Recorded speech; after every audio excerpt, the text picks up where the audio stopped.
Here we will look at examples about vector addition.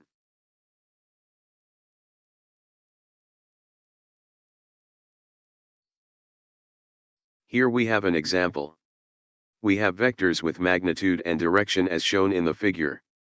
You are to determine the sum of these vectors or find the resultant vector using graphical method tail to tip.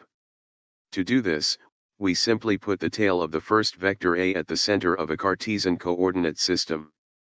We then connect the tail of the second vector B to the head of the first vector A. Then we connect the tail of the first vector A to the head of the first vector B.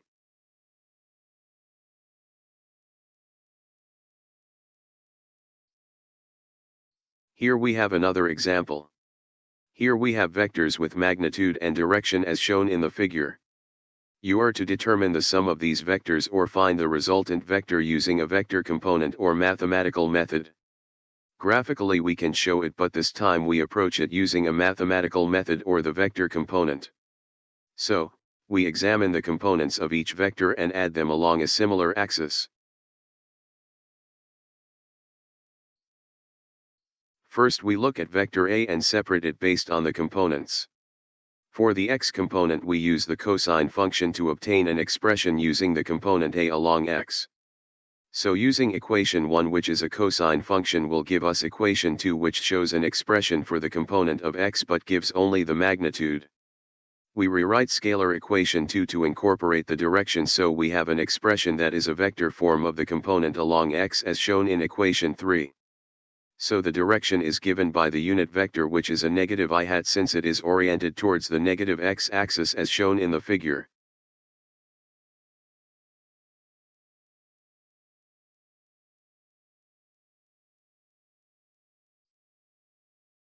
Now we examine the component along the y-axis and we see that we need a sine function in order to get an expression that contains the y component of A, and it is given as equation 5.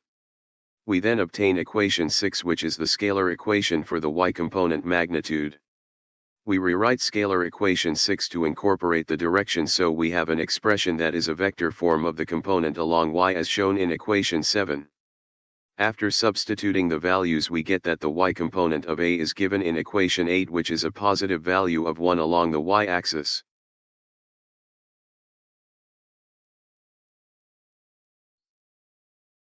Now we examine the second vector and its components.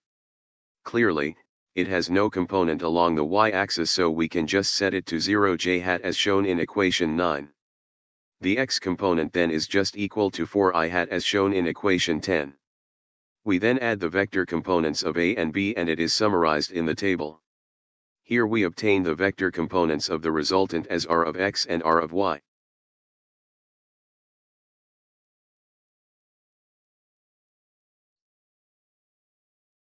We then plot the resultant vector using the components, and we see that it is indeed positioned in the first quadrant as suggested by the positive values of its components.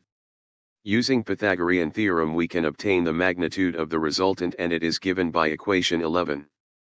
Manipulating the equation we get the magnitude of the resultant vector shown in equation 12.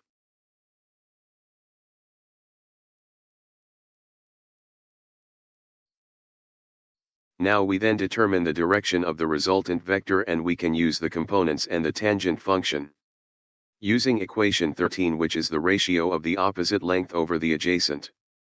So for the angle gamma this would be r of y over r of x. So the position of the resultant is given in equation 14 both in degree and radian mode, and it is measured with respect to the positive x-axis.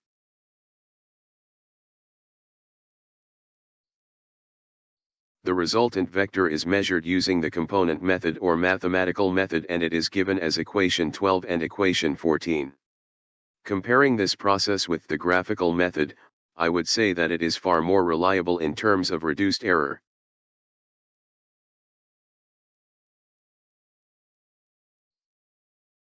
Here we have an example where we have vectors as shown in the figure. They have the same magnitude but oriented differently. Determine the resultant vector using vector component or mathematical method.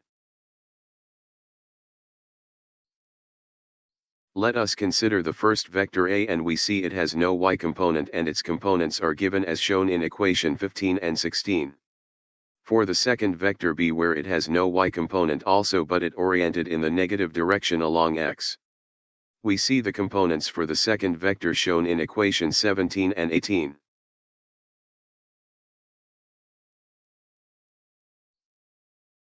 Now we look at the third vector and it has no x component and it is reflected in its components in equations 19 and 20.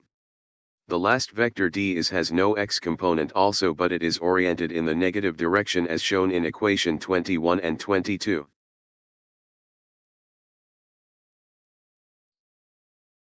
We then tabulate vector components and it is shown here.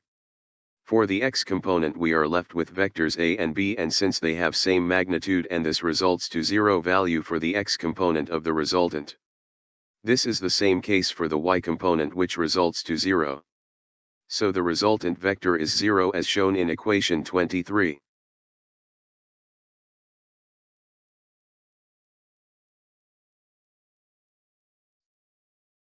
The end for now. For questions and comments you may send them to diyeslearningstuff@gmail.com. You may review the slide on YouTube at @dieslearningstuff. Note, please do not forget to use your school email. Also write your complete name and class section. Thank you for listening and see you next module. The end for now.